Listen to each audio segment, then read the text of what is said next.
Welcome in to the High Noon stream for today, August the 1st. Hi, I'm Pugs Moran.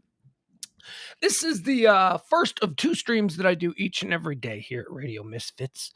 Radio Misfits podcast platform, if you must know. Hey, by the way, elephant in the room. All right, we're going to address this right away. Let me switch over to the chat so that all the chatters can be involved here. All right, folks. I know what you're saying. You're saying, hey, where's the beard? I know. I lost the beard. I lost the beard on Saturday. Saturday late night, I lost the beard. Actually, not Saturday. Sorry, that would be Sunday morning. Well, late night, Saturday, whatever. Same thing, right? So we went out over the weekend, and I don't really hate the no beard. I mean, I'm good. The beard's coming back. You can see. I mean, I didn't shave it all the way down. The beard will be back probably in a few days. It'll even back out with the mustache. I went out on Saturday night, and we had a great time. Went out with Dr. Schwartz. Went out with Ed. Went out with Ed from Radio Misfits. Ed. So it was Schwartz, Ed, Parker, and the lovely Mrs. Parker. They came out. They joined us. We had a good time.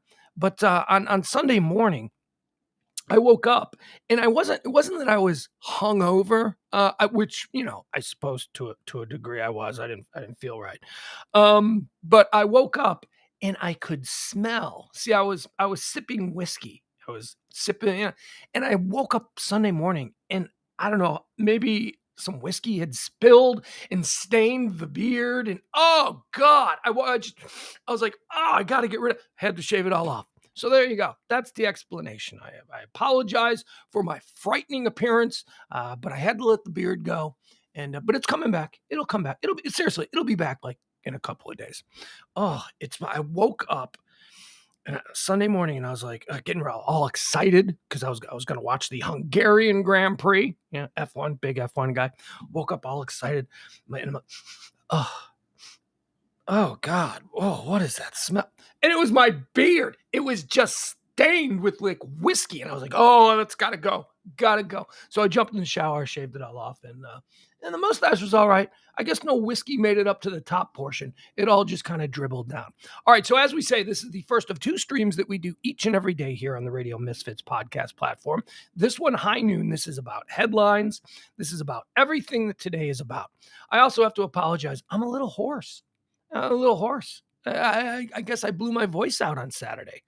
I didn't talk at all yesterday, so I didn't notice. That's one of the great things about essentially living alone. I think I said something to the Grubhub guy. I got Grubhub last night. I got a nice McAllister's Deli. I got a nice club sandwich. But I guess I didn't notice until just now. I just started talking for the first time since Saturday evening. Yeah, my voice is a little rough. I'm sorry. All right, so this one, High Noon, every day, Monday through Friday at noon. Headlines, topics, current events, that kind of thing. Pillow Talk comes on at 9 p.m. Central Standard Time. That's myself and James Parker. And on Mondays, it's my old radio partner, Kelly Moore. She joins us. It's Kelly Moore Mondays with Pugs and Parker's Pillow Talk on the Radio Misfits podcast platform. All right. So what we do here on the Noon Show is we try to tell you everything that you need to know about today, this particular day. What's happening in the world? What are people talking about? What's the buzz, if you will? We do it in 3, sometimes 4 different segments. First, we go through all the cool historical events that made this particular day in history cool. Then we do birthdays. Who's celebrating a birthday today? And then we mourn some people. We do. Who left us on this day? Yeah, the birth, the Lord giveth and the Lord taketh away. All right, so let's get started. Hold on. Because this is the first time I've actually spoken in 2 days. Hold on.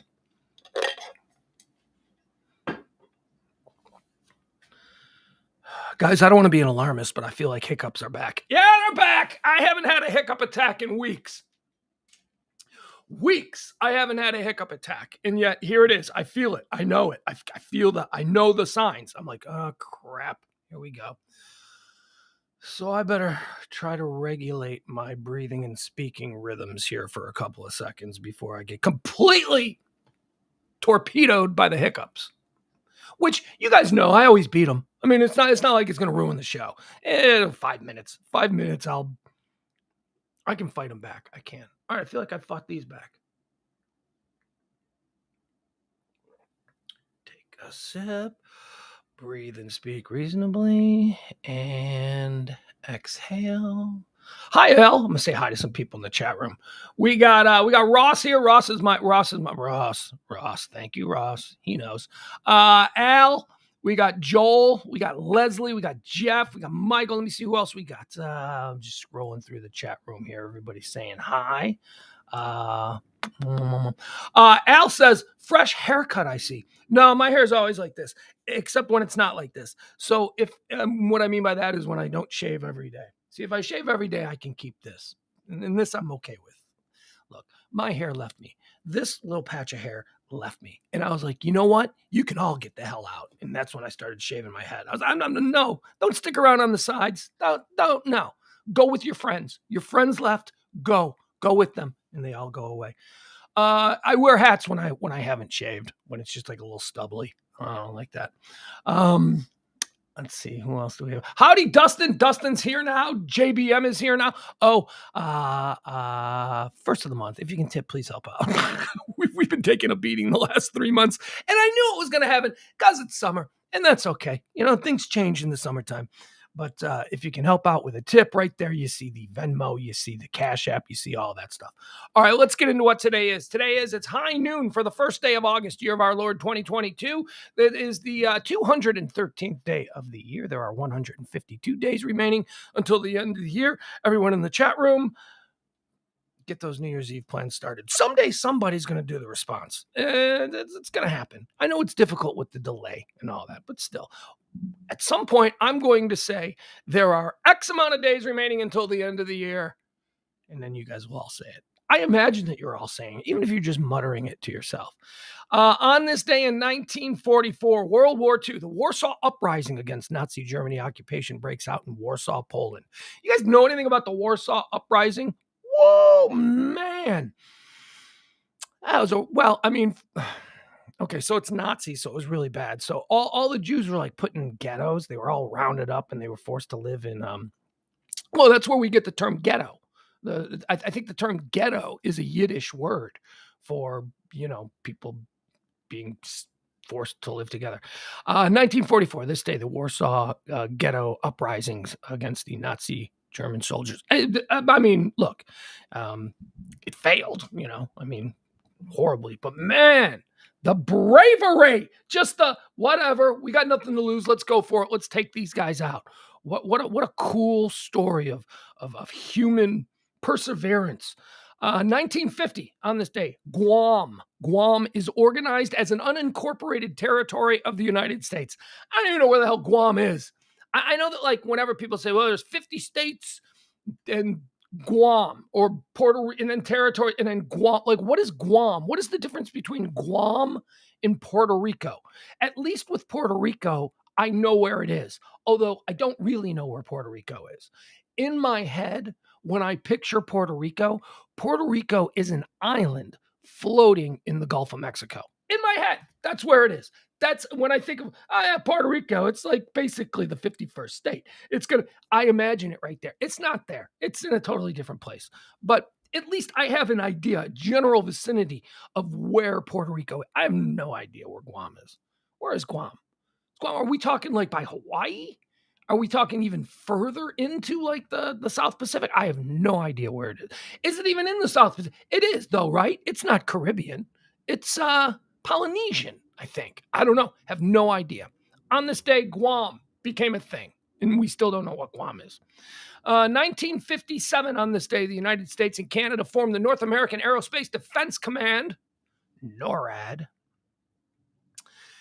NORAD was always a cool thing. I come from the 80s, so in the 80s, NORAD was always a cool thing. A big Cold War stuff and all that, like NORAD was going to be our line of defense. It was going to stop but war games, I think, is where I first truly became aware of NORAD. Remember in War Games, Matthew Broderick, he built a computer in like 1980. I don't even know when this movie came out. Early 80s? I don't know, I was little.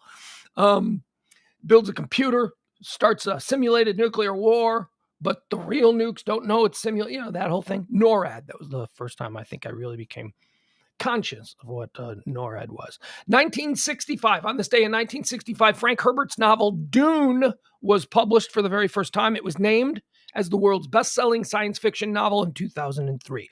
Dune! I don't know from Frank Herbert. I never read Dune. I saw the first Dune movie like 40 years ago.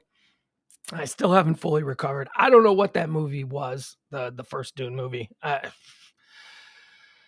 Then last year, the new Dune movie comes out, and it's awesome. The new Dune movie is awesome. I'll tell you how good the new Dune movie is. I saw the new Dune movie, and then I immediately went and rewatched the old Dune movie. And the old Dune movie made sense.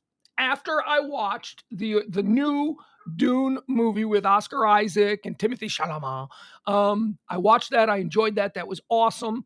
And then I kind of understood the story was more fluid. It made sense to me. It was laid out in a more, for someone who hadn't read the book, it was laid out in this movie in a way that someone who didn't read the Frank Herbert book could follow the movie. The first one wasn't.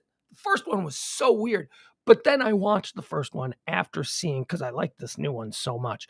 After seeing the new one, I watched the original one, and I was like, okay. At least I know. I mean, I see where it went off the rails. At least I know the story. I can still follow the story this time.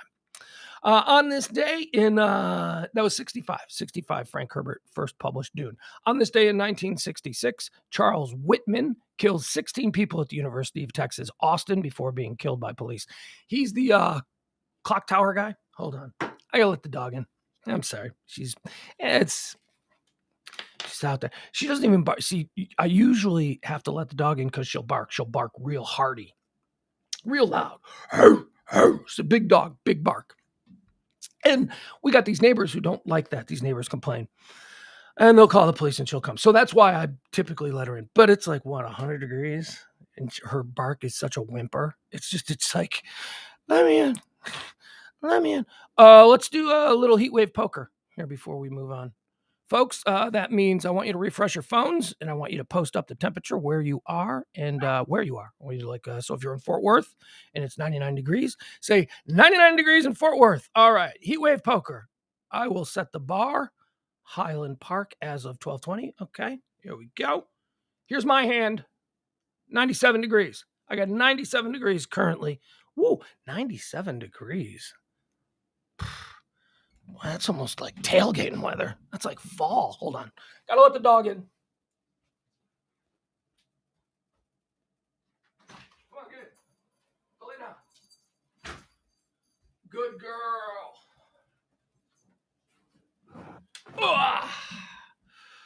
All right.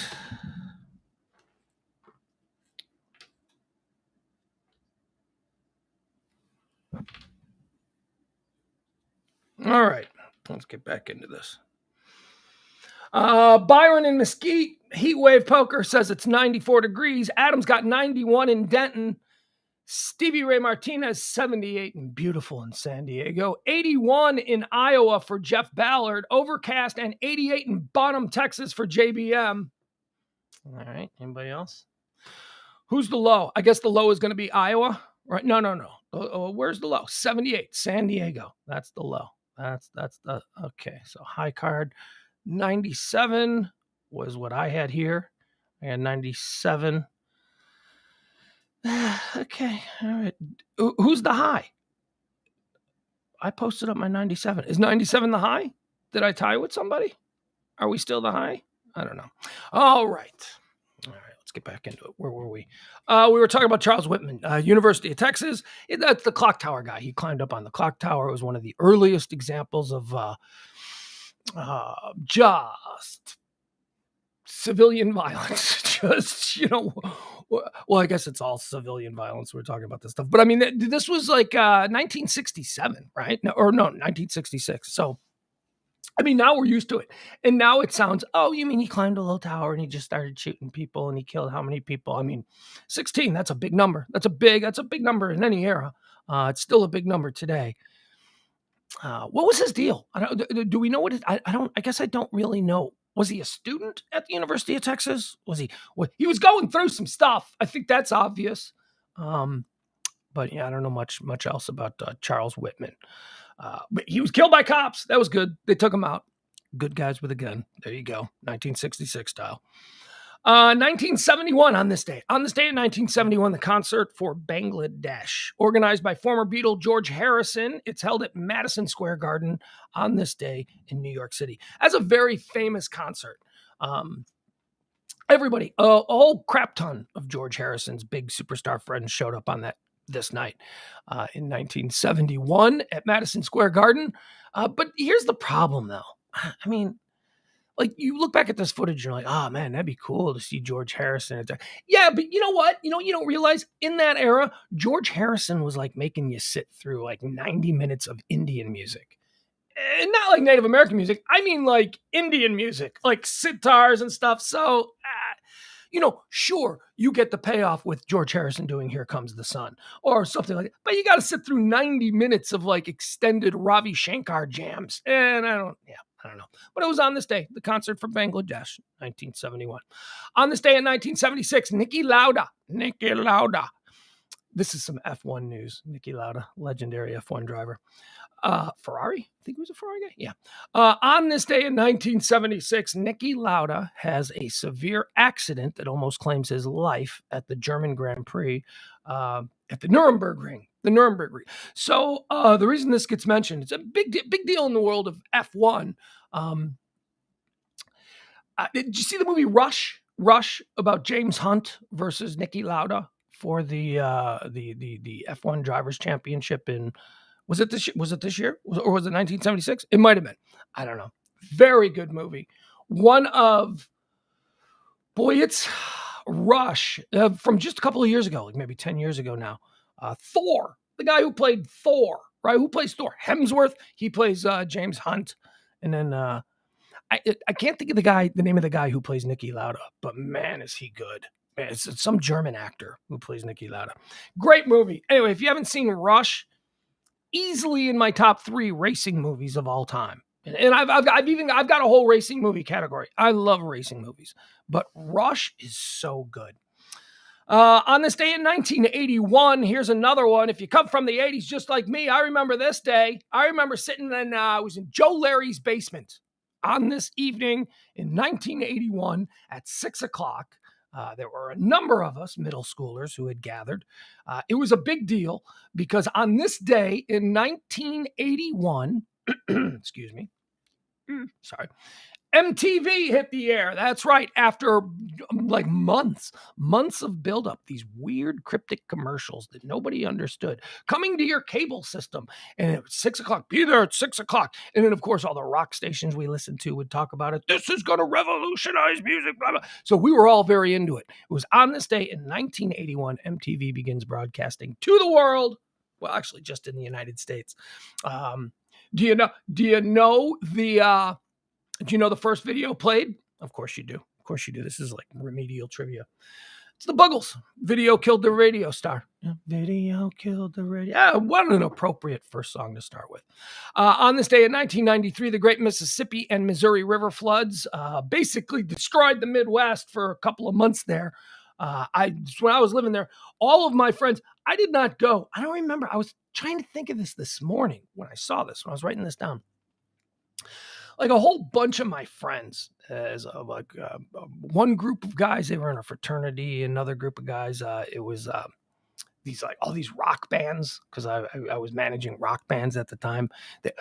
People would just load up in their car and they were driving out from the Chicago area to the Mississippi River to stack sandbags. Because if you remember the Mississippi, when John Mellencamp did that big concert for it and all that stuff, it was a big deal. And I remember being a Midwest kid. I remember it being tragic. All of those Mississippi River towns that were just flooded along the Illinois, Missouri, and Iowa border. It was bad. I didn't go, though. I was trying to think this morning, why didn't I go? I remember like all my friends went, but why didn't I go? I don't know. I guess I was just selfish. I don't know. Maybe I had a job. Maybe, I don't know. Who knows? That was on this day. It began the Great Mississippi and Missouri River floods of 1993. On this day in 2007, here's another one that I vividly recall. Oh my God. Woo, this was horrifying. On this day in 2007, the I-35 West Mississippi River Bridge spanning the river in Minneapolis, Minnesota collapsed during rush hour, killing 13 people and injuring 145 others. I remember watching this on live breaking news, whether it was Anderson Cooper or whoever CNN was on, and they just stayed on this story. And you saw an entire bridge in a metropolitan, modern American downtown city just collapse and fall into the river below. And you saw cars in the river, and you saw panicked people everywhere. And then there were, oh my God, it was horrifying. And it was truly 2007 on this night, 2007. It was the first time where I was ever really forced to confront the thing that, the infrastructure issue that we have in this country, that our bridges are breaking down, that our roads are collapsing, that nothing has really been fixed in almost 50 years. And man, just to see this, the helicopter shots of Minneapolis, Minnesota, Minneapolis, St. Paul, right there over the Mississippi River. It's beautiful. It's a new American city. It's glass. There's trees, there's greenery. It's so pretty. And then to see this absolute failure of governance, because that is what the government's job is. The government's job isn't to tell teachers what they can and can't teach in sex education to middle school kids. That is not the government's job. The government's job is to make sure that bridges don't collapse when we're driving home from work. That's what we pay taxes for. And it's an issue. The infrastructure issue in this country is one that we absolutely pay no attention to because it's boring, because it's road construction. But man, is that important. We need a government that is actually going to take on the important things. Well, there are existentially important issues that we'd love our elected officials to thoughtfully consider. But then there are just things, taking the garbage out, mowing the lawn. There are just things that need to be done by the government that aren't being done. And infrastructure is at the top of that list. What else do we have here? That's pretty much it. All right, there you have it. That's this day in history. All of those things happen. Let's get into some birthdays. We'll run through some birthdays here real quick. And we've got, right now, right out of the top, 1933, born on this day. How about some Dom DeLuise, ladies and gentlemen? Dom DeLuise draft. No. How do you even do a Dom DeLuise draft? I don't even know what he's known for. Dom DeLuise was just a guy that showed up on TV talk shows, as far as I'm concerned, and hung out with Burt Reynolds in a couple of movies. I mean, I liked them fine, but I don't know. Did he ever have a TV show like the Dom DeLuise? I don't even know what he was about. Anyway, he died. He died in 2009. He seemed like a fun guy. Dom DeLuise, born on this day in 1933. Born on this day in 1939, Terry Kaiser, American actor. I only mention him because I saw his name and he was trending, not trending, but celebrating a birthday today. And I had dinner with him like back in the mid 90s, which not to have dinner with him, just to have, I had dinner with a group of people and he was friends with one of the people that was there and he just came along and it was just a big group of people. And this was the first time I went to Los Angeles. It was during right around the O.J. Simpson time, right? So anyway, Terry Kaiser is celebrating a birthday and you only know him because he was Bernie in Weekend at Bernie's. And I'm eating dinner and I'm sitting there and I'm looking across the table and I'm like, that's Bernie. And he still looks like Bernie. He looked like Bernie. He had the mustache and he wasn't wearing a Hawaiian shirt or anything like that. I mean, he was really cool. He was a nice guy. He was a good guy. I didn't get to know him all that much. But yeah, so I'm eating dinner and I'm like, Bernie. So happy birthday to you, Terry Kaiser. Born on this day in 1942. This guy's trending. This is how big he is. And let me tell you, as far as these birthdays go, this starts off a run of musicians that I haven't seen in quite some time. Jerry Garcia was born on this day in 1942. American singer, songwriter, and guitarist. He died in 1995. Grateful Dead, Jerry Garcia. What do you? I don't know what the. I don't know what else to say. I'm not a big Grateful Dead fan. Although I certainly acknowledge and appreciate their contribution to the greater American popular culture of the past 50, 60 years. It's undeniable. The Dead were a thing. I saw the Grateful Dead once, just because I wanted to experience the phenomena, of the Grateful Dead. It once was enough. Didn't particularly enjoy it. that wasn't familiar with a whole lot of their songs. You know, they had like a couple songs that I knew. I mean, it was one of those concerts where there were a couple of songs that were played, and I turned to somebody and went, "This is them. They did this. I didn't know this was Grateful Dead." So there you go. Happy birthday to you, Jerry Garcia. You're probably the biggest one in this list. Maybe not, but you're probably the biggest one in this list of musicians that we're going to run through here.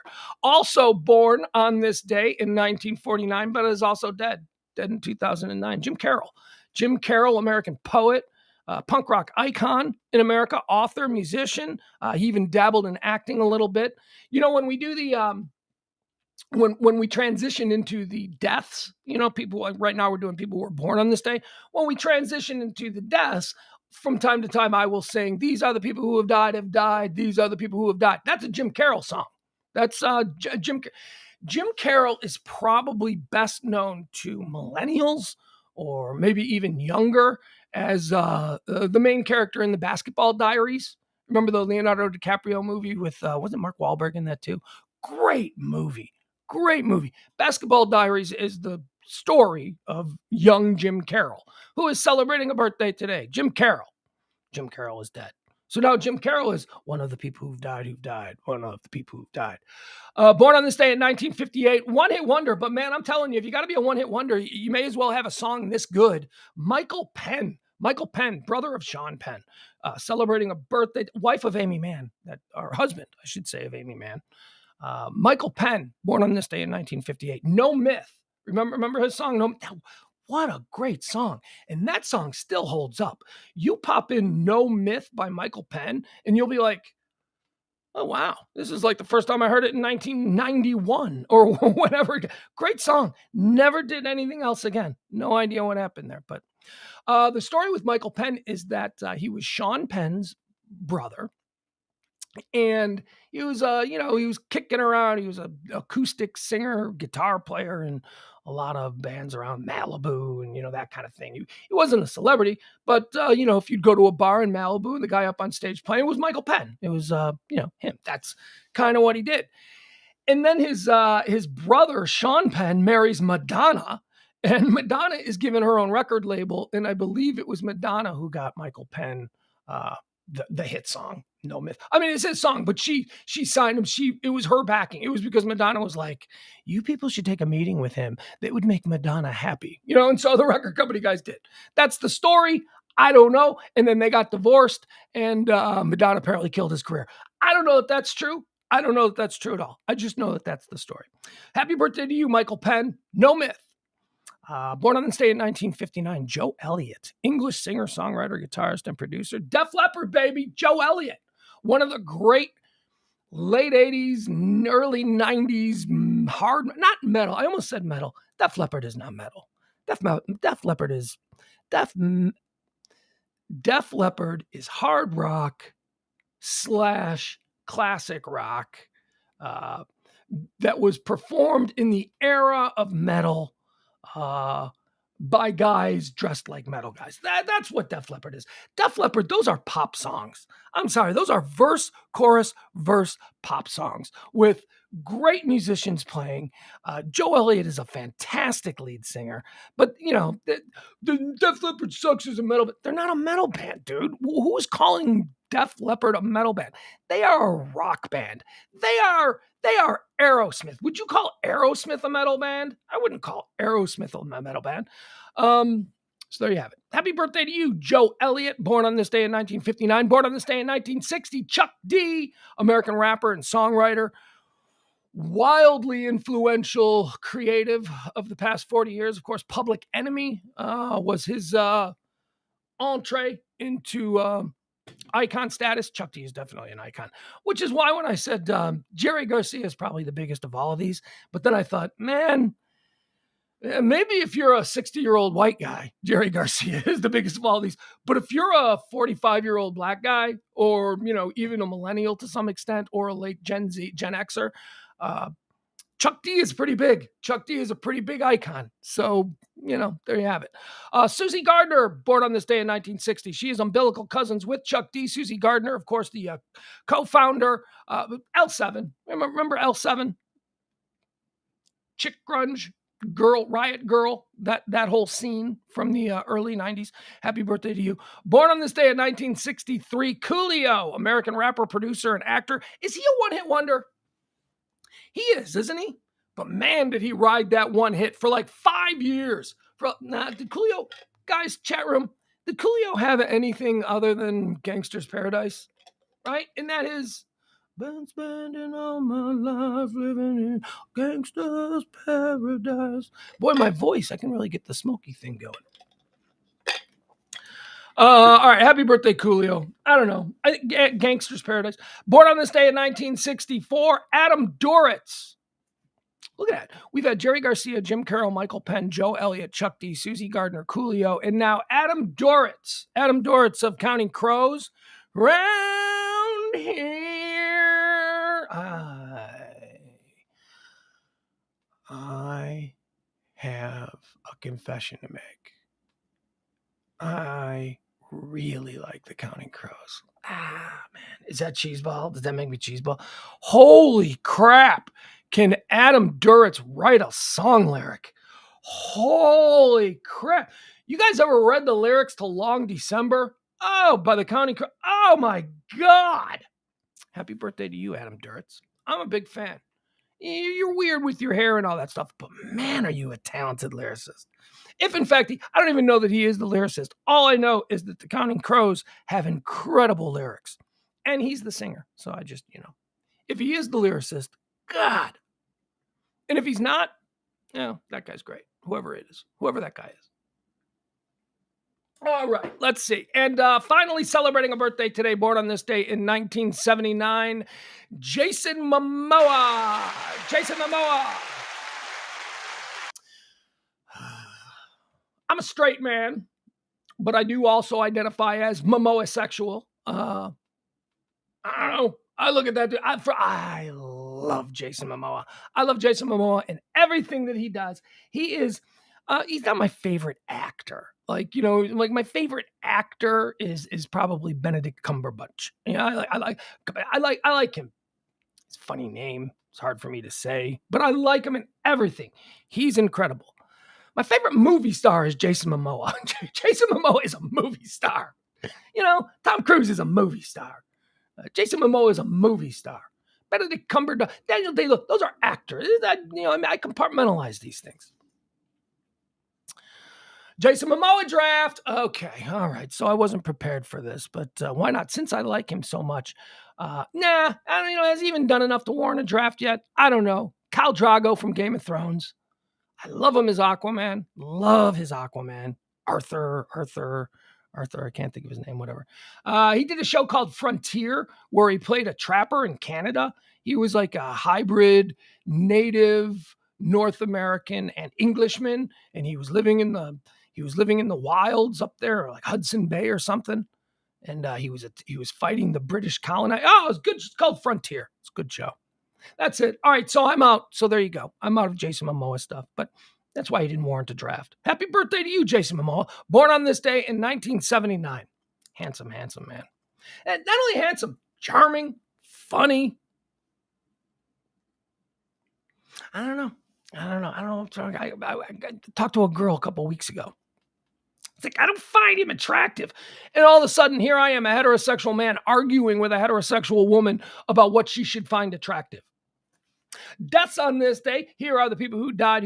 Here are the people who died on this day. We got a big one. Dead on this day in 1981. Personal hero of mine. Guy who now you folks know that I consider myself, in my mind, I am a fantasy television creator. I have so many hit TV shows in my head. They're not in reality, but in my head, I have run so many. I have an entire room full of Emmy Awards for my fantasy work in television. My favorite, this is probably the greatest television writer of all time. And boy, that's saying something, right? Because we are in the era of the Aaron Sorkins and the, who's my guy with Legion? Who's my guy that does Legion and does Fargo? Can't think of his name.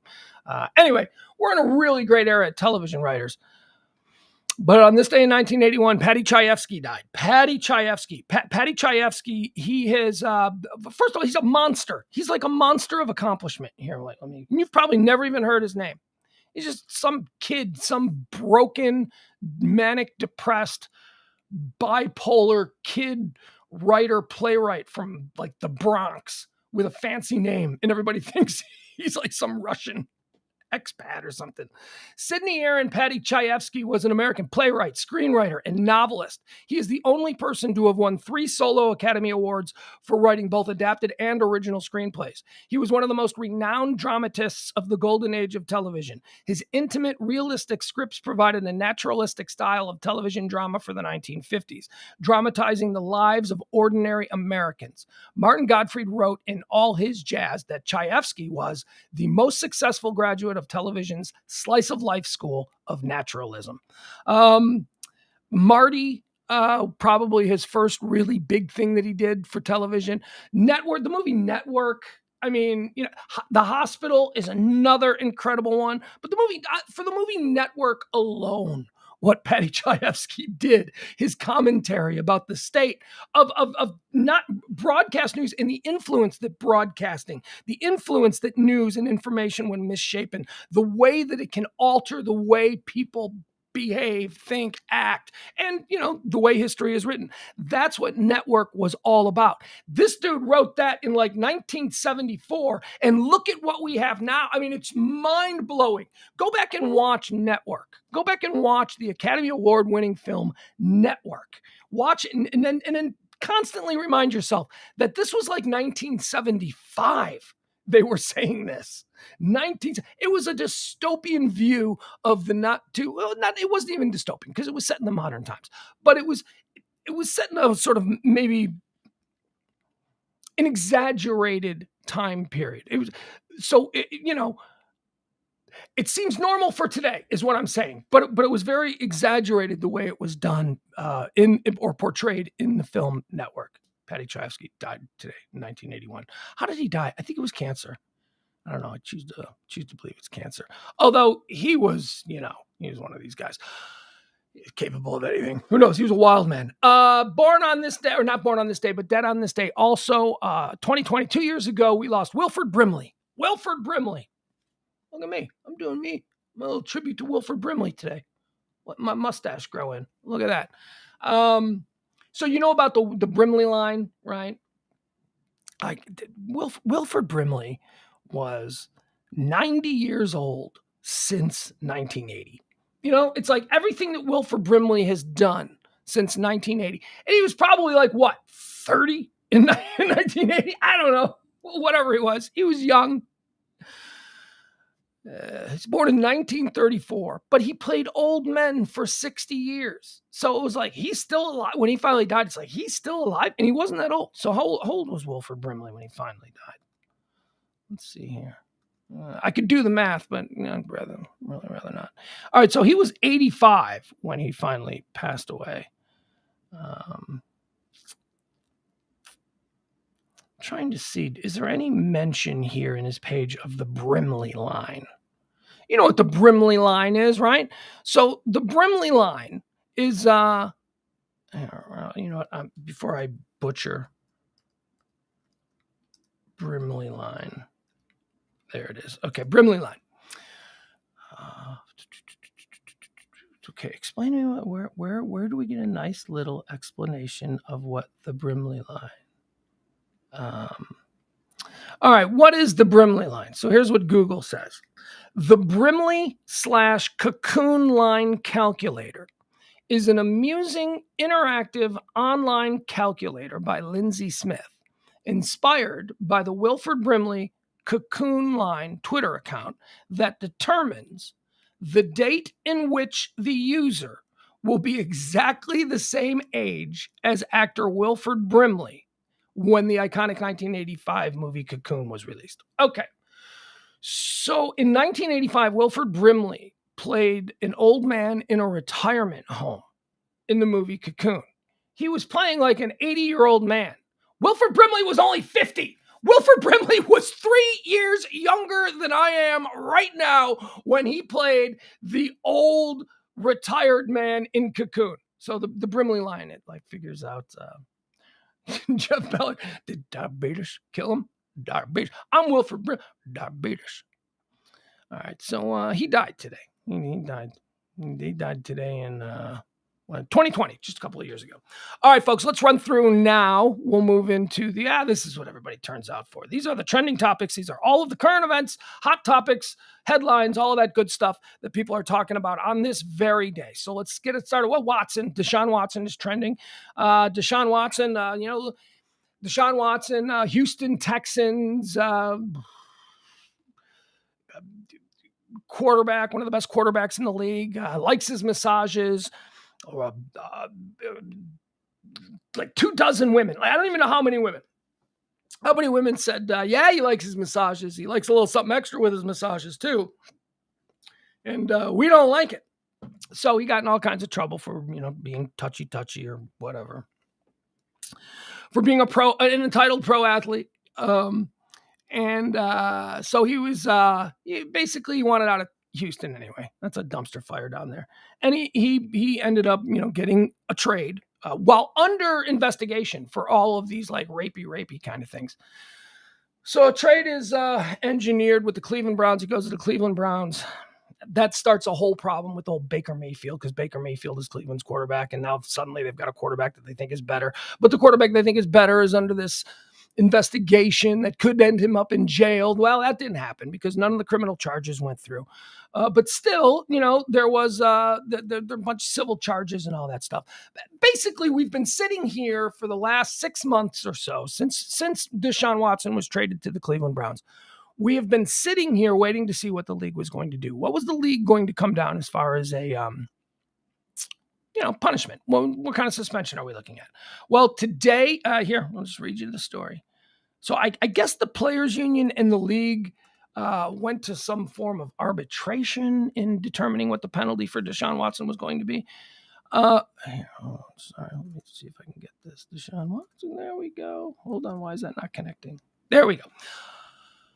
So this judge was sort of brokering the deal between the league, what they want, and what the players union would find acceptable as far as because we all know that there was going to be a suspension. Parties involved in the disciplinary hearing for Deshaun Watson have been informed by former U.S. District Judge Sue L. Robinson that the Cleveland Browns quarterback should be suspended 6 games for violating the league's personal conduct policy. This is reported first by Ian Rappaport of the NFL Network. There will be no additional fines accompanied with the suspension, NFL Network's Tom Pelissero reported. In her 16-page report, which was released Monday, Robinson wrote that the NFL successfully carried its burden to prove by a preponderance of evidence that Mr. Watson violated the personal conduct policy by engaging in sexual conduct that poses a genuine danger to the safety and well-being of another person, and conduct that undermines or puts risk the integrity of the NFL. The integrity of the NFL. It's a big thing to them. It's like they pretend like they still have integrity in the NFL. Not after this ruling. Whoa. People are not happy. Although I have found Mr. Watson to have violated the policy, I have done so using the NFL's post hoc definitions of the prohibited conduct at issue, Robinson wrote. Defining prohibited conduct plays a critical role in the rule of law, enabling people to predict consequences of their behavior. It is inherently unfair to identify conduct as prohibited only after the conduct has been committed, just as it is inherently unjust to change the penalties for such conduct after the fact. As I've noted above, the NFL is a private organization and can operate as it deems fit. But the post hoc determination of what constitutes the prohibited conduct here cannot genuinely satisfy the fairness prong of the standard of review or justify the imposition of the unprecedented sanction requested by the NFL. 6 games. All right, so I can go through this whole thing. 6 games. He got 6 games. The NFL released the following statement Monday on Robinson's ruling. The NFL says, "We thank Judge Sue Robinson, the independent disciplinary officer, for her review of the voluminous record." Voluminous. NFL's like, this guy did some shit. Voluminous. And attention during a 3-day hearing that resulted in her finding multiple violations of the NFL personal conduct policy by Deshaun Watson. We appreciate Judge Robinson's diligence and professionalism throughout this process. Pursuant to the collective bargaining agreement, the NFL or the NFL Players Association, on behalf of Watson, may appeal the decision within 3 days. In light of her findings, the league is reviewing Judge Robinson's imposition of a 6-game suspension and will make a determination on the next steps. The NFL Players Association also issued a statement stating that it would not appeal Robinson's ruling. All right. So he got 6 games. So Deshaun Watson got 6 games. I thought he was going to get the whole season. I really did. I didn't think this 6 games for, as the NFL themselves point out, the voluminous amount of accusations, charges, whatever you want to call them, would suggest that he would at least get what Calvin Ridley received. And Calvin Ridley is trending because of this. Calvin Ridley is trending here. Calvin Ridley, of course, the wide receiver for the Atlanta Falcons, who took last year.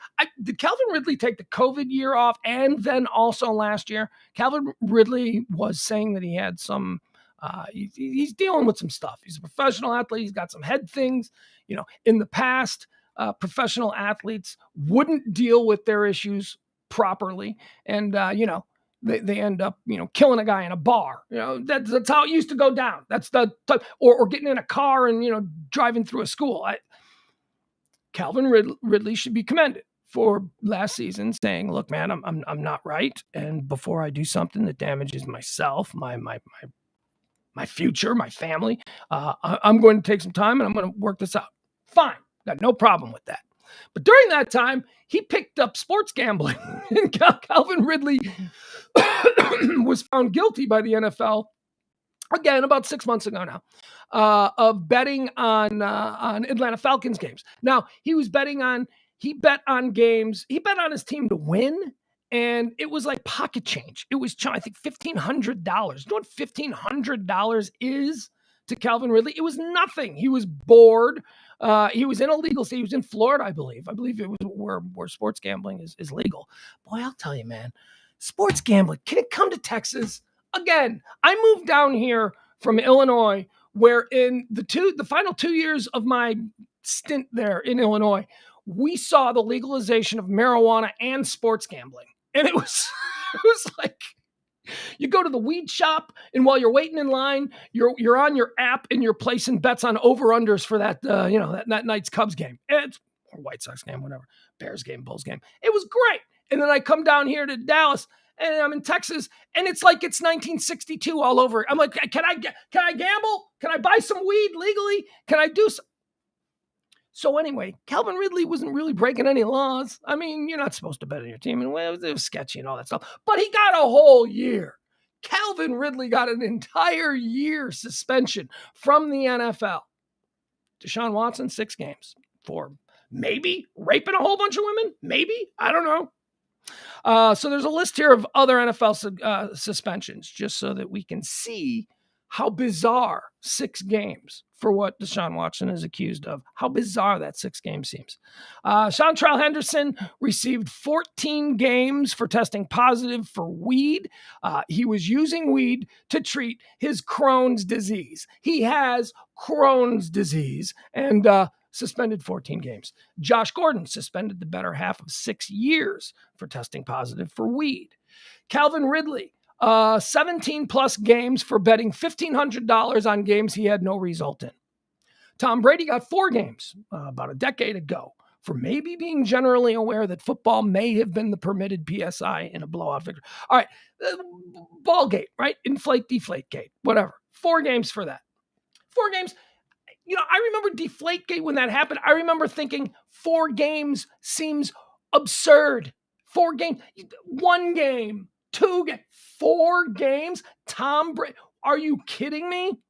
So Tom Brady should have gotten less, seems to have gotten a lot, although other people thought he should have gotten more.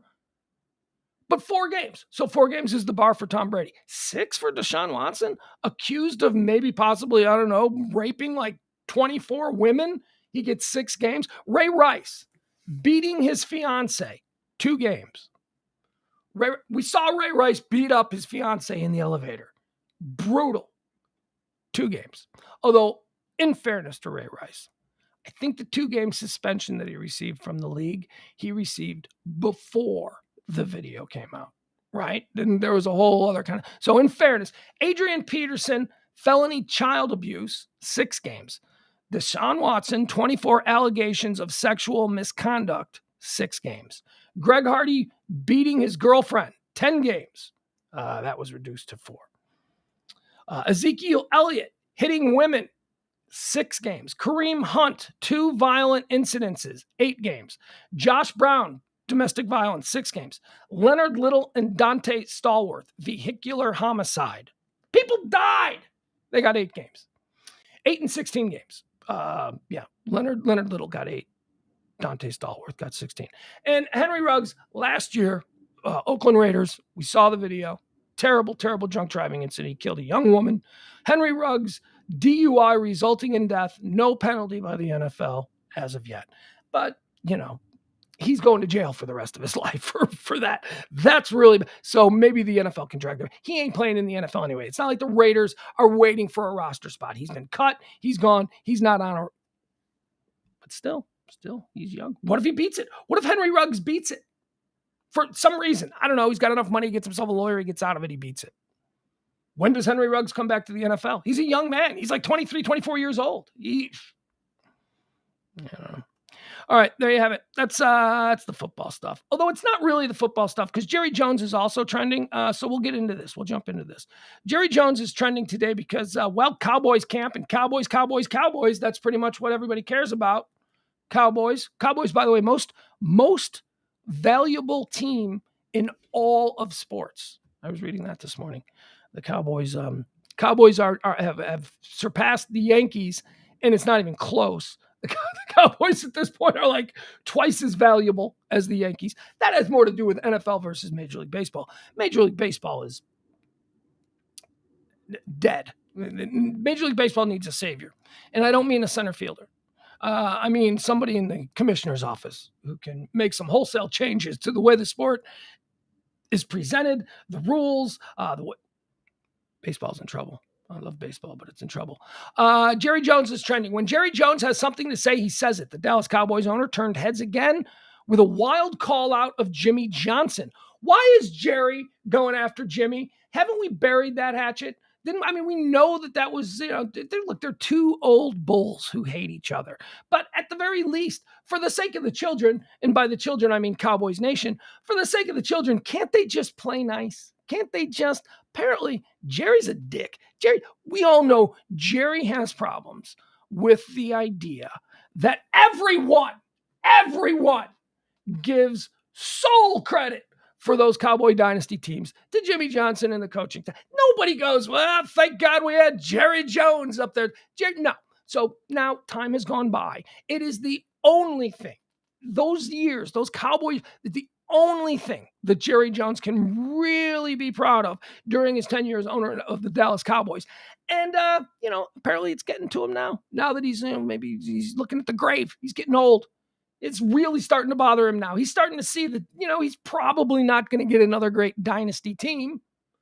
And the one that he did have, nobody thinks he had anything to do with. This is very much like Jerry Krause with the Chicago Bulls. Although I would argue that it's a little different because Jerry Krause was actually really good at bringing in pieces and, making sure that the core of those championship Bulls teams were. But everybody gives Michael Jordan credit, right? But meanwhile, Jerry Krause is like, but I'm the one that got Rodman. Nobody thought we were going to get Rodman. So Jerry Jones is not the same thing as Jerry Krause, but Jerry Krause also went to his grave being very bitter about the fact that he didn't receive the credit that he felt he deserved for those Bulls championship teams.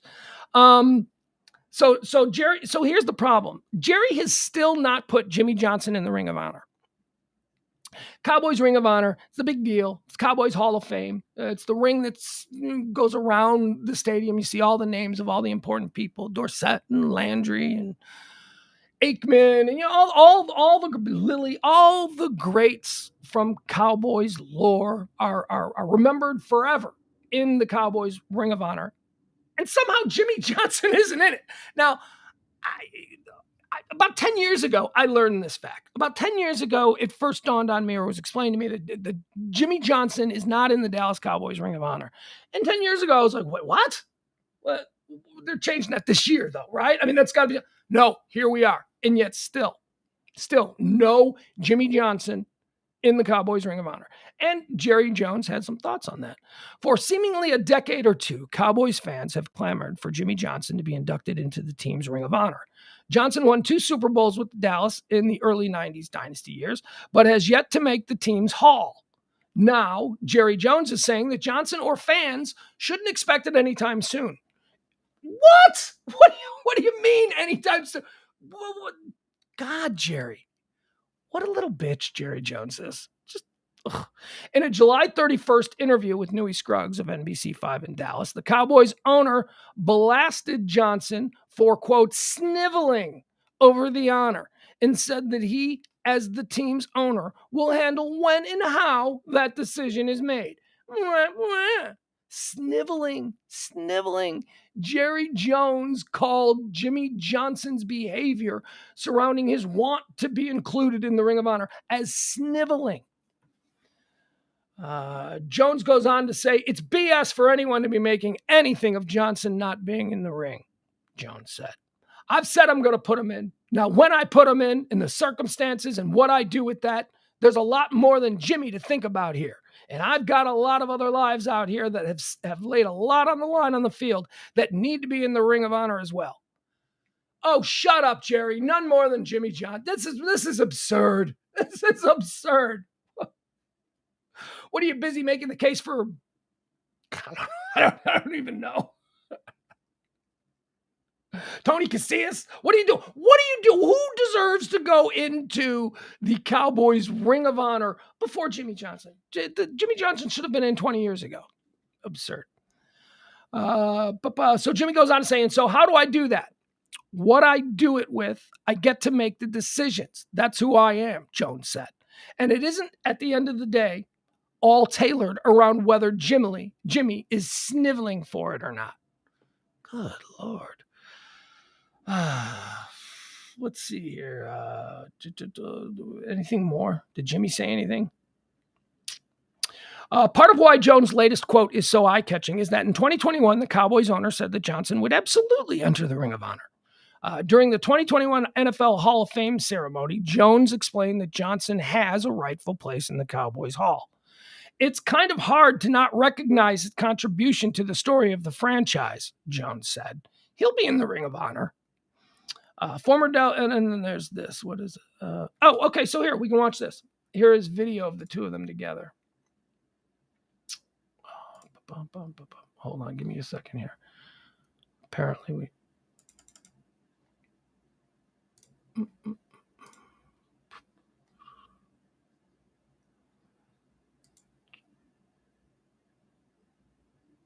Okay. So maybe we don't have video of them together. I don't know. It's... Why is the internet being so slow? I don't know. Somebody Bitcoin mining around here somewhere. Some neighbor hacking into our stream. All right, here we go. Let's see here. So we're looking for Jimmy. Jerry, there he is. Boop. All right, so this, I guess this is from when... Oh, what is this? Let's find out where this is from. Yep, there we go.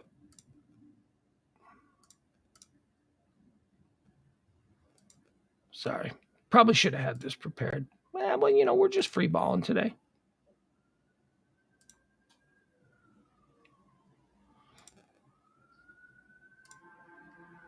Nope, that ain't it. Sorry. Oh, you hear that? A lot of action in this neighborhood lately as far as fire trucks and police cars. All right, here we go. All right, so this is all three of them. All right, so who we got here? We got all those gold jackets are Hall of Famers. Is this when Jimmy was going into the Hall of Fame, so he didn't have a gold jacket yet? Is that because okay? So you see Troy Aikman, the quarterback of those Cowboys teams, on the far right. You see Jimmy Johnson, who we're talking about right there in the dark colored sport coat, and then you see Jerry Jones. So let's see how this conversation played out. This is just a year ago. Asking right now, Jerry, When are you going to put Jimmy in the ring of honor? Well, I think that's fair to say. Shall we do it right here, or shall Absolutely. How's it? We've got time. We got plenty of time. Well, you picked the game. I think we can go. Yeah. I think we've got some great days ahead of us. Yeah. I know we're going to certainly be recognizing what's happening here with the Hall of Fame.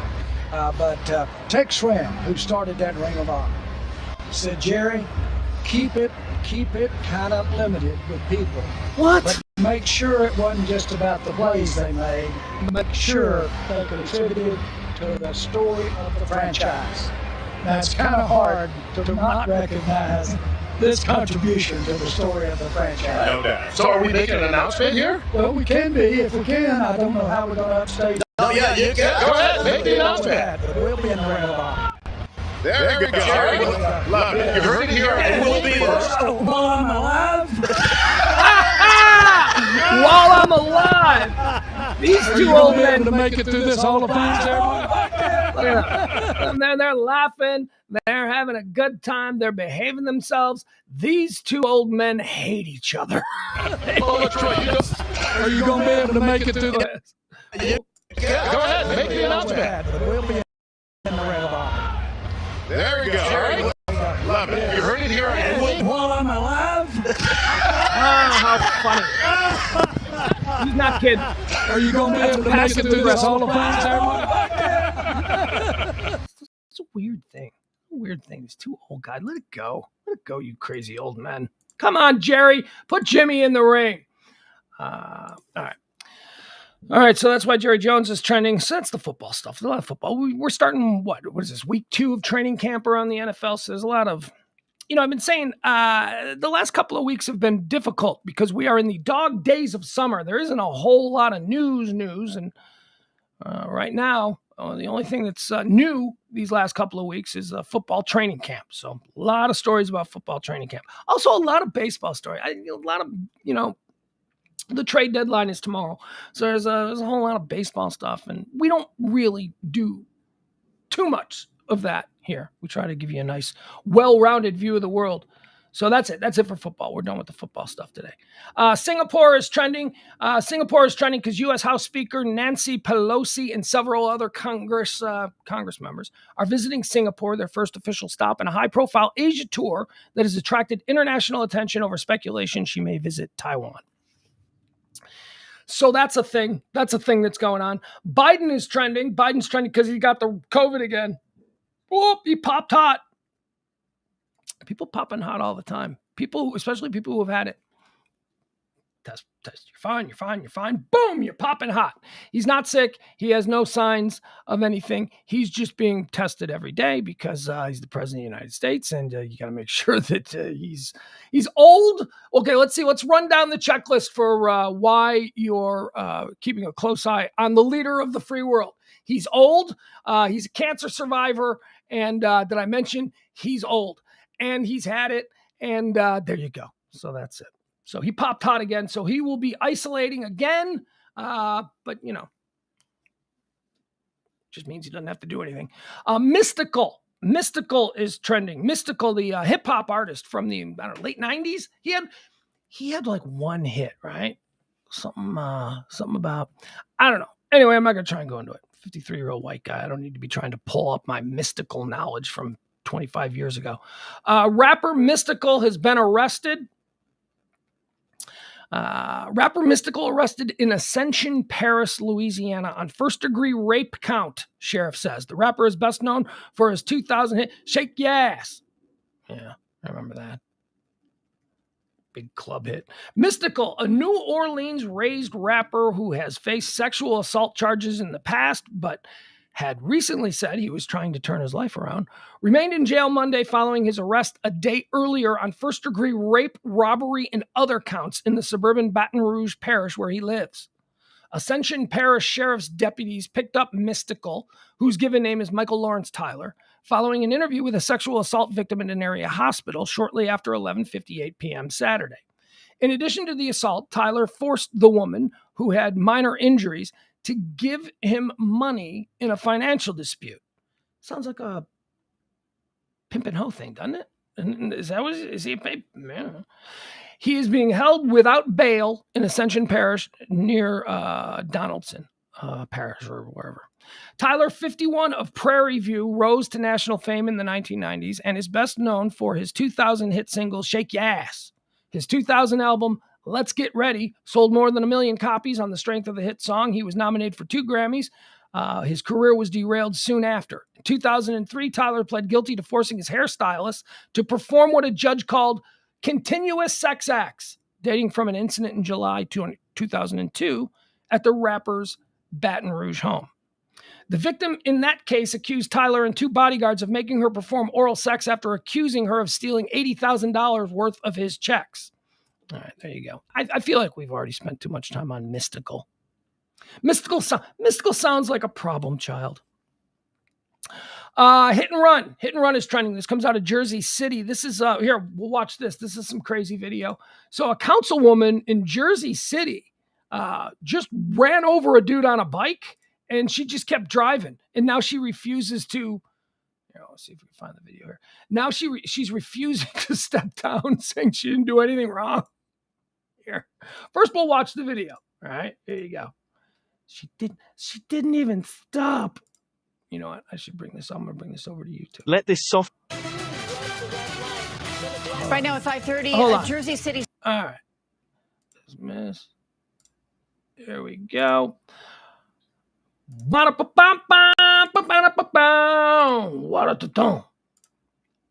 All right, here you go. So here's the video. So what you're going to see here is this dude is delivering food. He's like a Grubhub guy on a bike. It's 8 o'clock in the morning, and you'll see this car come through the intersection and just wallops him, and then just keeps on going. Here's the video. Right now at 5:30, a Jersey City cyclist is recovering after a frightening hit-and-run accident, allegedly involving a member of the city council. Good evening. I'm Christine Johnson. I'm Maurice Dubois. Police say Councilwoman at Large Amy DeGise did not slow down after striking the cyclist last week. And now there are calls for her to step down. CBS 2's Astrid. What's going on with this newswoman? We'll get into the story itself. She looks like a trophy wife. Like she looks like she was a model in Manhattan for a number of years, and now she's married to like some much older Wall Street guy. Martinez spoke with the victim. Got an interesting look. Still a little shaken up. I have to go to the doctor today to get the pain checked out. Close call for Andrew Black after he was struck riding his bike on Martin Luther King Drive and Forest Street. I was about to look right, and then I get hit. The 29-year-old was making a delivery for Uber Eats while traveling on his bicycle the morning of July 19th. Black clearly runs the red light. Then a black Nissan Rogue runs right into him, nearly head-on. The caught-on-camera collision captures Black flipping onto the hood and falling off. The driver, identified as City Council member Amy DeGise, apparently does not slow down and drives off. Okay, that's bad. It's not clear if DeGise saw Black. Black is seen standing up and limping to the side of the street, leaning on a light pole for balance. Where's his bike? Bystanders gather around to help. One man brings back his flip-flops, which were left in the middle of the road, along with his mangled bike. Like, if you hit someone at that speed and just drive away, it just seems like that's not nice to me. You know? A police report shows DeGise was issued 2 summonses for leaving the scene of an accident and failing. Right there. Boom. Jesus, look at that. That wheel just crumbles immediately. To report an accident.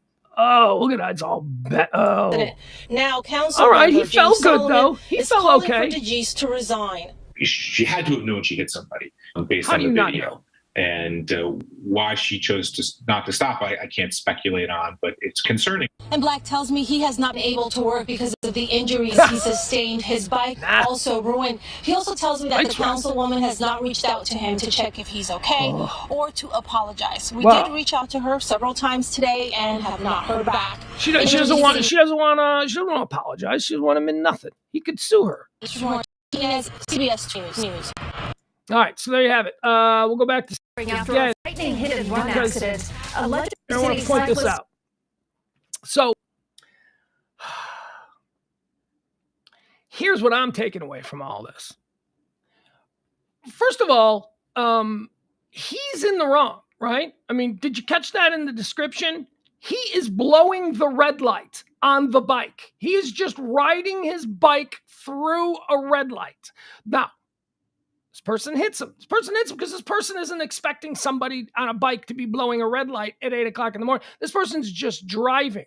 Now, the person hits him. Now, at that point, the person got to stop. You got to stop, okay? That if they hit the person and then stops and is like, "What are you doing? You blew that red light. You got to, just because you're on a bike doesn't mean that you can blow red lights." That would have been the situation. This person would have been in no trouble, and it would have been clearly the fault of the dude on the bike. But because she left, now suddenly, it changes the narrative, and now we're like, "Whoa!" Here's what I think is going on. Watch this video. He is blowing. You see where I've got it frozen here? He is blowing a red light right here. He does not know where he is. He's not even looking at the oncoming traffic.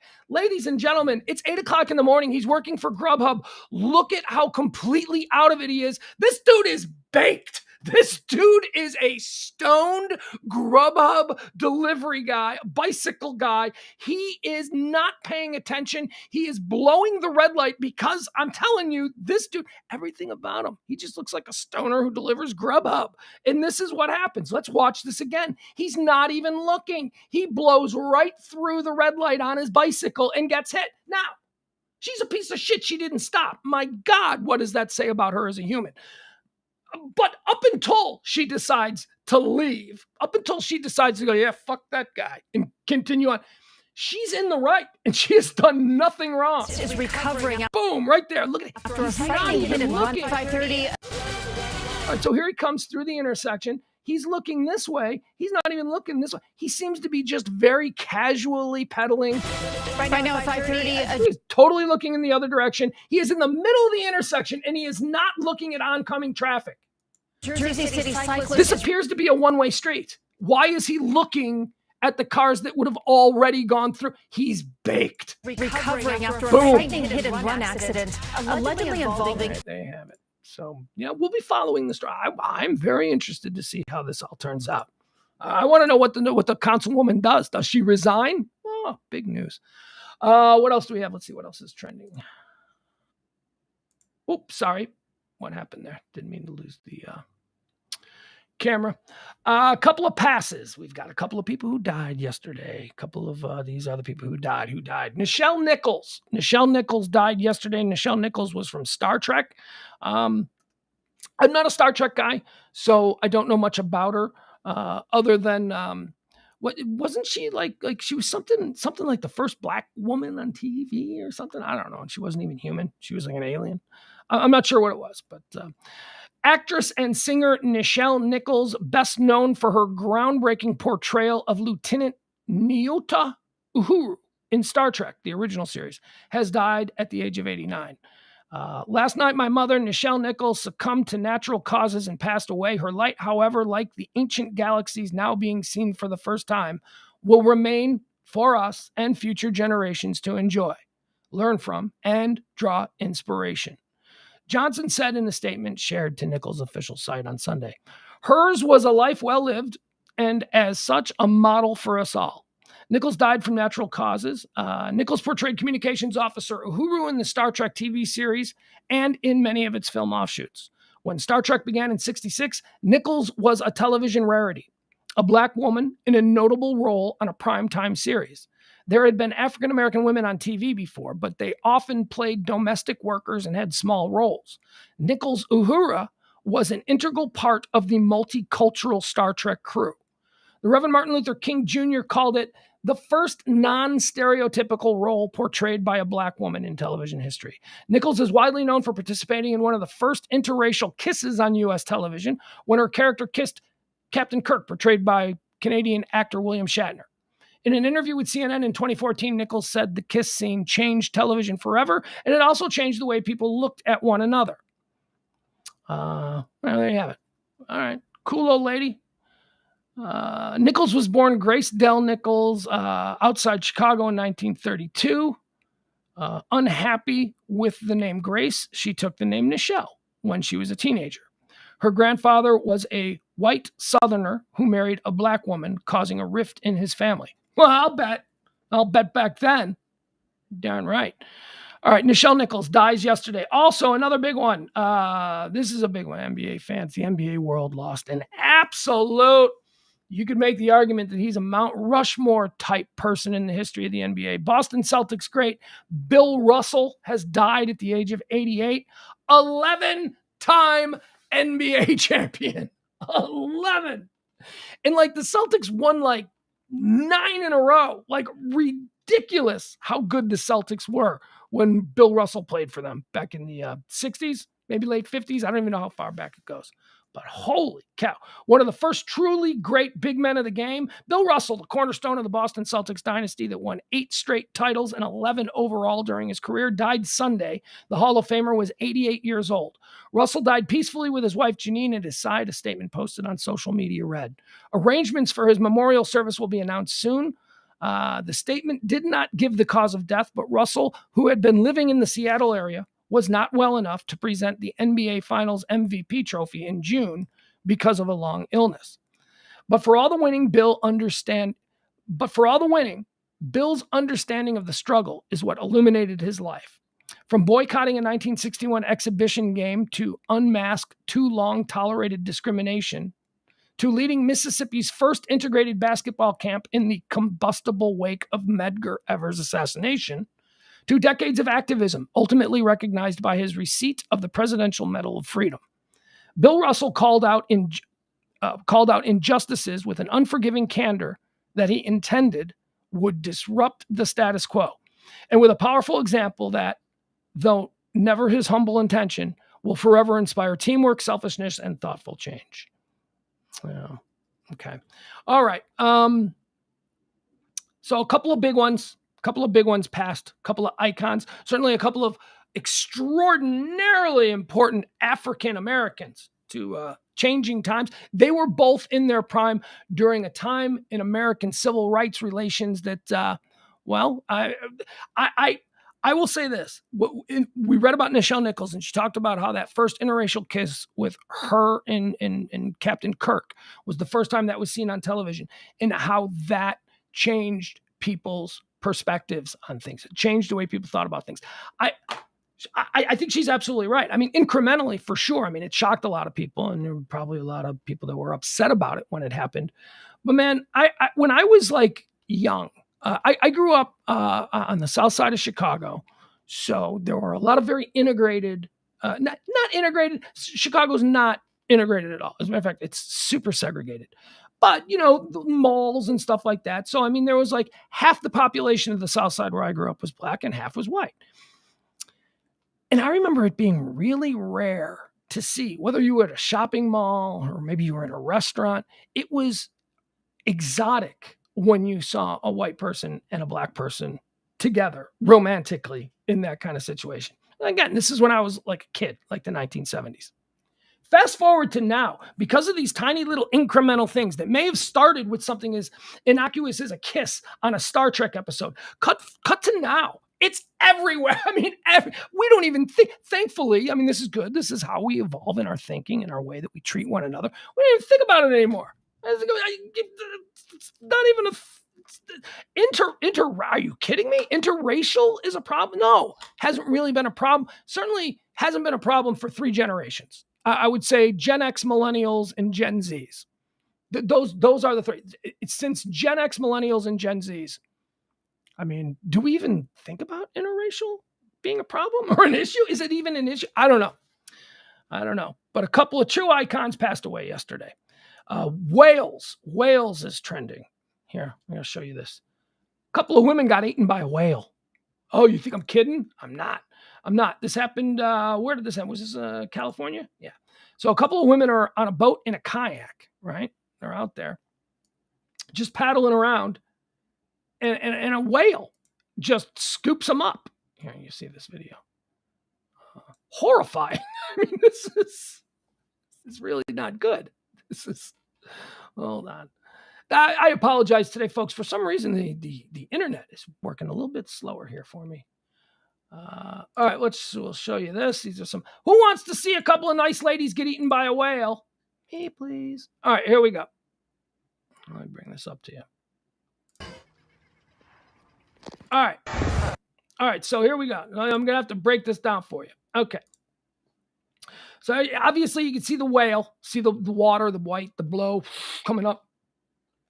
So there's a whale, his mouth is open. And you see this person right here? This is a person, they're on a kayak. These are two ladies in a kayak. This whale is about to eat them. This whale is about to just eat these two people. Yeah, watch it. Look, they're inside the whale's mouth. The kayak is in. This is the whale's mouth. Oh my God. No. Look at that. Look at that. Oh. And now the kayak floats up. Look at her. Look at her. No. Oh my God. Look at this. Look at that right there. She's going into the whale. Look at this. And oh my God. Dude, this is what? Why are you on a kayak where there are whales present? I see. This is. I don't get it. I don't understand it. I don't go in the ocean because there are sharks. Oh, there are no sharks out there. You don't know that. You don't know that. You don't know what the shark is thinking. The shark is, well, it's against their patterns. There could be a rogue shark. When they took the kayaks out, they never in a million years thought they would end up in the mouth of a whale. Yet I'd have been standing on the beach going, there's whales out there. They can eat you. That'll never happen. Honestly, I don't know what happened with these people. Should we read the story? Do we want to know? I don't know. I just reacted to the video. The video. I don't know if they're alive. I don't know if they're dead. Okay, I do know they're alive. They got spit back out, which is good. And I guess they weren't really all that injured. But as if Pinocchio, two women got a big scare on the beach in California when a humpback whale nearly swallowed them, at least in appearance, while they were enjoying the sea. The two were quietly pedaling in a kayak when the cetacean approached and opened its mouth in a moment that was recorded in a video circulated on social networks. They show the moment in which the beast manages to capture them, but after a few moments, which they certainly felt eternal, it leaves them in the middle of the ocean. Those who witnessed the incident informed the rescue members, and both were treated immediately. All right, I need to know more about this, right? I need to know way more. I need to see an interview with these women. In another incident with these cetaceans, the moments of agony experienced by the occupants of a crew in Mexico a few months ago when they were hit by a whale went viral. There are some waters in which it's more. So she was in the mouth. We saw her in the mouth. All right, they're fine. We don't need to go any further. They're fine. They got spit back out. But geez. I mean, you'd suffocate, right? Or drowned? Oh my God, could you imagine drowning to death in whale spit? Because that's what it is. You're in the whale's mouth. That's whale spit. Oh my God. Back to school is trending. Why is back to school trending? Let's see. Oh God, you know why back to school is trending? Because today, for certain schools here in Dallas, today's the first day of the school year. Back to school. Year begins for students in 5 Dallas ISD schools. It's the first day of school for a handful of schools in Dallas Independent School District. It's also the first day for the district's new superintendent. 5 schools in the Dallas ISD began their school year on Monday. There's not really a story here other than, the schools. I can't believe summer's over already. I mean, I saw back to school and I was like, oh, it's the first time I've seen back to school. Usually you see that, back to school shopping. No, this was back to school as in, no, literally today they're back in school. Not, hey, it's back to school shopping. You see those advertisements and stuff and you think, okay, we got like another week or 2 before the kids are back. No, they're already back in school. And then I'm reading that my kid goes back in 10 days. Where did summer go? I have no idea where summer went. I've done nothing this summer. I've done nothing this summer because of the crippling heat, because it has been so incredibly hot. I barely go out. I barely go outside. I barely do anything. Just thankfully, my God, look at me. I don't know if I'm going to compliment Governor Abbott, because far be it from me to compliment Governor Abbott. But my electricity has stayed on. This has been the most overwhelmingly hot summer that I can ever recall. Consistently, I remember maybe hotter days, 1 or 2 days, like, years ago when August, rolled in and Dallas got super. That's 1 or 2 days. This has been sustained days over 100 degrees that I don't think. I am shocked. Not only has my air conditioning held up, which is good, which is a testament to the actual air conditioning unit here where I live, but that the power in general hasn't been shut down, that I haven't had to experience any rolling blackouts, that I haven't had any. I mean, that's pretty good. That's pretty good. I would have bet that I'd have experienced 5 to 10 rolling blackouts by now, and I haven't. So very good. Doesn't it, Melissa? It seems so early for kids to be back in school, but here we are. 5 Dallas school ISDs are back in today, and then the rest of them go back. Another 41 Dallas ISD schools start next Monday, and the bulk of schools in North Texas begin on August the 15th. I think that's when my kid goes back, August the 15th. So we've got, All right, what else do we have here? What else is trending? Let's see here.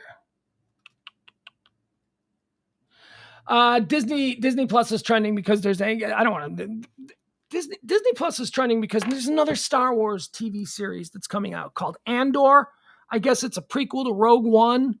So, you Star Wars nerds out there, you know what that means. I barely know what that sentence that I just spit out means, but it's a thing. So it's called Andor in Disney Plus. It's trending right now. I watched The Mandalorian, right? And I enjoyed The Mandalorian. And then they rolled out another one. I don't know what it was. Boba Fett. And I was like, okay, I'll watch one episode of Boba Fett. That's all right. Then they give me an Obi-Wan. And now I just, God, jeez.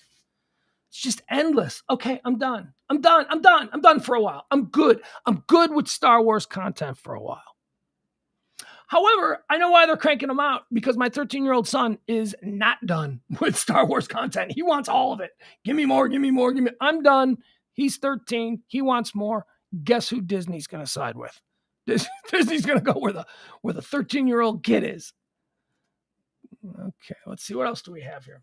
All right, so that's going to do it for the stuff that I had prepared. Like I said, man, dog days. These are the dog-ass days of summer. We have, there's very little news popping. Very little people still at work, even though we just reported the kids are going back to school. Okay, so let's run through some of the things that are trending right now. Just that have popped off since we signed on here right about noon. Josh Hader. Whoa, breaking. I told you we were going to have trade deadlines tomorrow, so we're going to have some big Major League Baseball trades. This is huge. This is big. This really affects the Brewers, who I'm keeping a very close eye on. The Milwaukee Brewers are trading star reliever Josh Hader to the Padres. This, according to a source. Jeff Passan is reporting this. Jeff Passan is, one of the top guys in Major League Baseball for scoops. The return on Josh Hader to Milwaukee is significant. So here is what the Brewers are getting for giving up Josh Hader to the Padres. The return on Josh Hader to Milwaukee is significant. Left-handed closer Taylor Rogers, lefty pitching prospect Robert Gasser, outfielder Esteury Ruiz, right-hander Dinelson Lamet.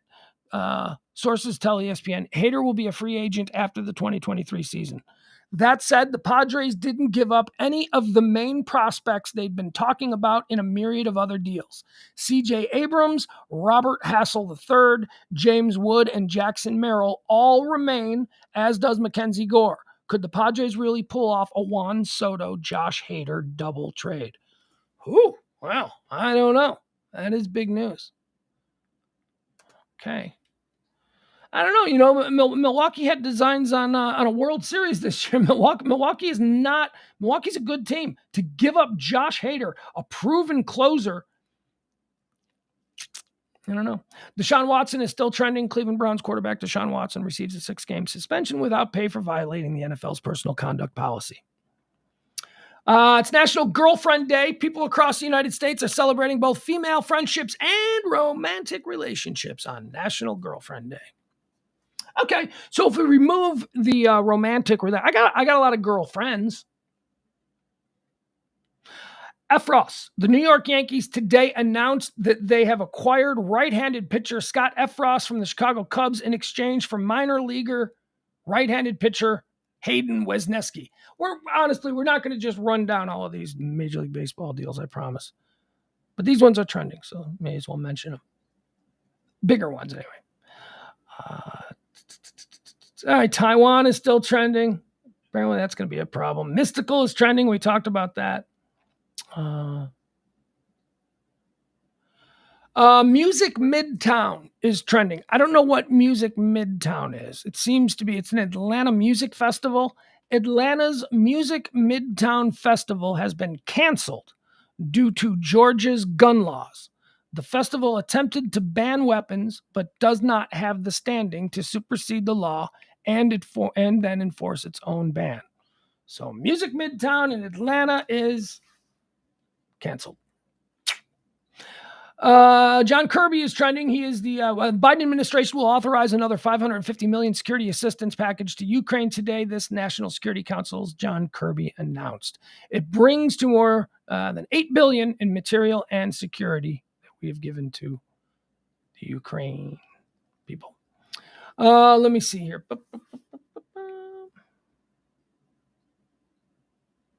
What is it? Mountain Dew is trending. I hate. Some other deals, some other baseball trades going on. We don't need to mention these. None of these are that big. Frankie Montes, this one I'm interested in. Teams are being told they have been eliminated from the Frankie Montes Derby, suggesting a deal may be closed. Yankees are among the teams that are still in it.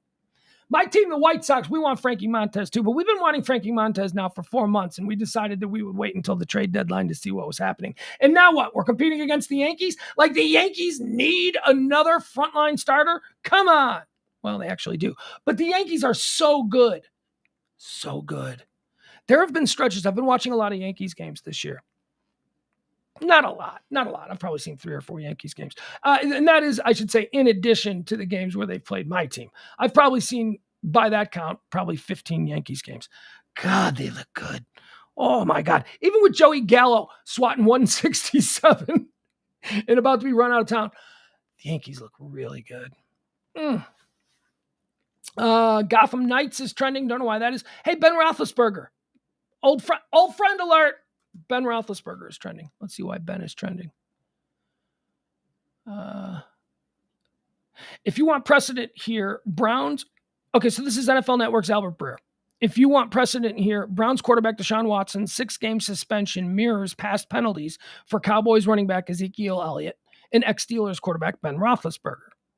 You know what? I forgot Ben Roethlisberger was rapey. I forgot that he had all of these like rapey charges against him back in the day.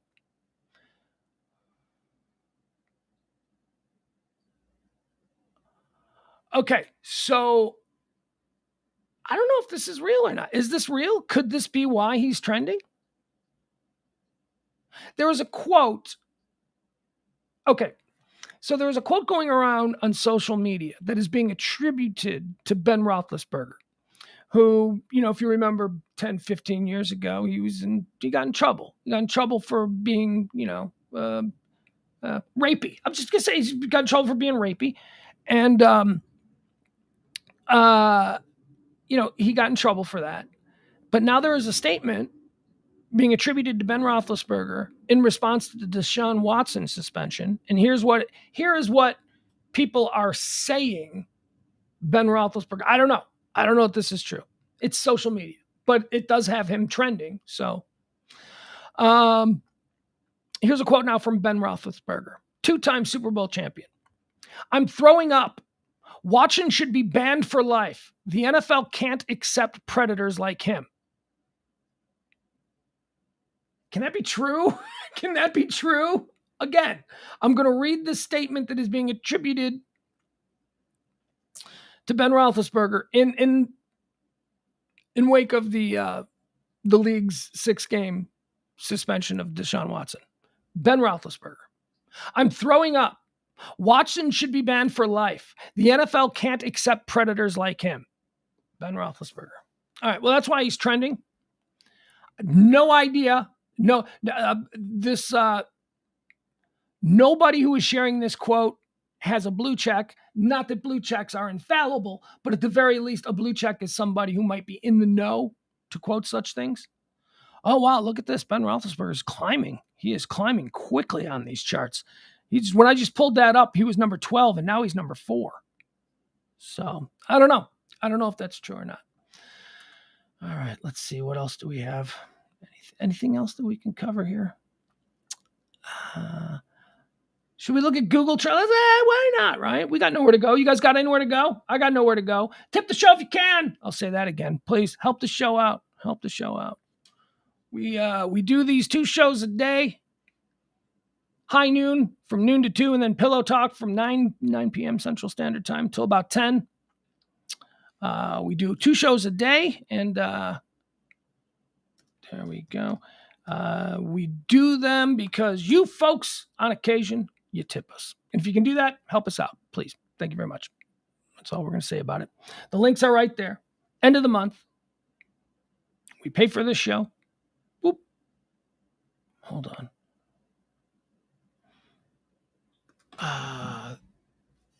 Sorry. Spelman College is trending. Oh, this is exciting. Spelman College is trending because Angelina Jolie's daughter, Zahara. How come it's not Brad Pitt's daughter? Is this the one that Brad Pitt didn't adopt? Like Brad Pitt was like Angelina Jolie started like Mia Farrow did. Like just started adopting kids without the guy that she was with. But I thought all of Angelina Jolie's kids were also Brad Pitt's kids. Angelina Jolie's daughter, Zahara, is heading to Spelman College. How exciting. Brewers are trending number 1. Michigan State football. Sydney Sweeney. Sydney Sweeney's trending. I'll always stop down for a Sydney Sweeney story. Sydney Sweeney opened up about experiencing panic attacks. You beautiful broken flower. Let's see. What else? Wales. That was Ben Roethlisberger again. Now Ben Roethlisberger is trending at number 7 on Google. Jon Stewart and Ted Cruz are trending together because they've been fighting all weekend. They've been fighting all weekend on social media. Trust me, you can look into it. If that's what you're into, then it's probably pretty entertaining. I found it all to be quite boring. Let's see. What else do we have? New York Yankees Cubs trade, American football, high school football. Yeah, there's nothing, guys. It looks like we're out. We're all done. That's going to do it. That's going to do it for today.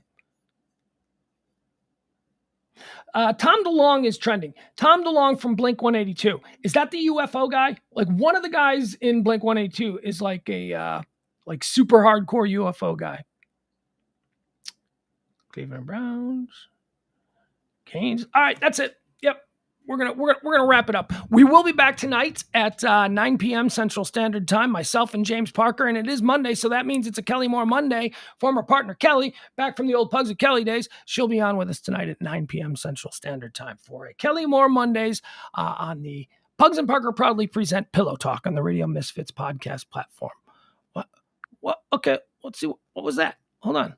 I like to do this now because I pop into my Spotify to play the closing theme, and I like to listen to what my kid is listening to.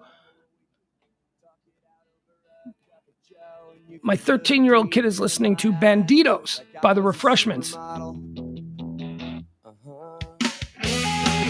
right, well, that's unfortunate for you because, son, whatever it is that you're doing right now, enjoying Banditos, I'm going to have to interrupt that for a little bit of John Hinckley performing our closing theme, Never Ending Quest.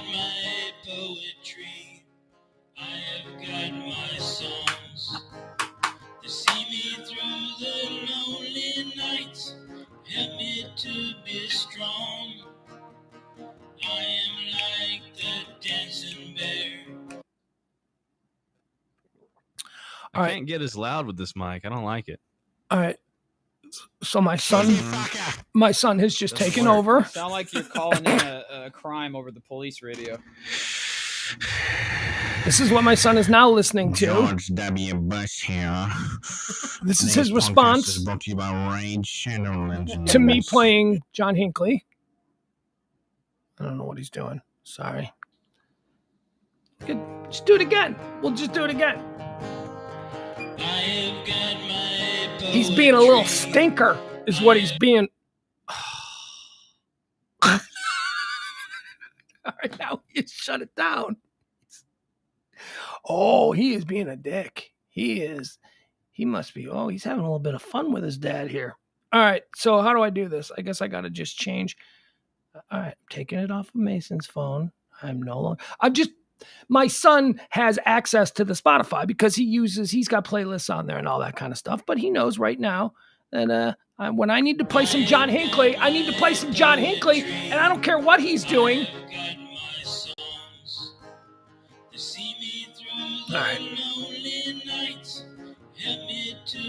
No, we don't, Byron. Just because you were late today, we don't have to talk about my facial hair situation. You were late today. I explained what it's all about. You know what? There's going to be coffee and some Danish served after we conclude this meeting today. You just go mill about with some of the other people in the chat room. Maybe they'll explain to you the situation about my facial hair, Byron. But if you can't show up on time, I'm not going to stop the show to explain to you again why I have a stupid mustache today and no beard.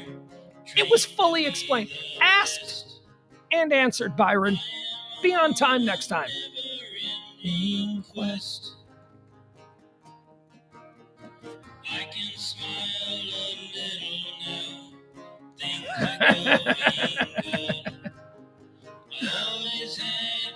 Be on. All right, I got to go. I love you guys. We'll see you at 9 o'clock, okay?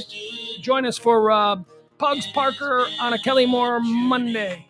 Oh, it's so hot. I'm sweating. I hate this weather.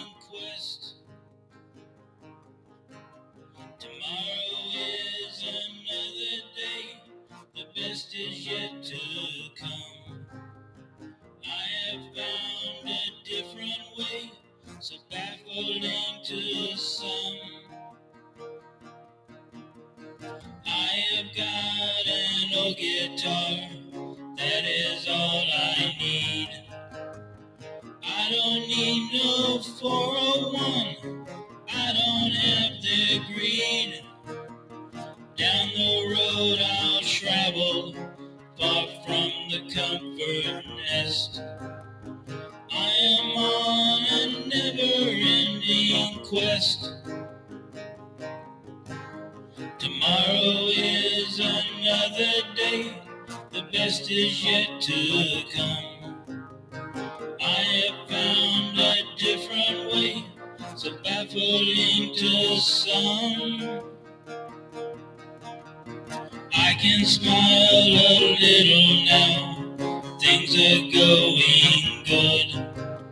I always had to be on guard, that is understood.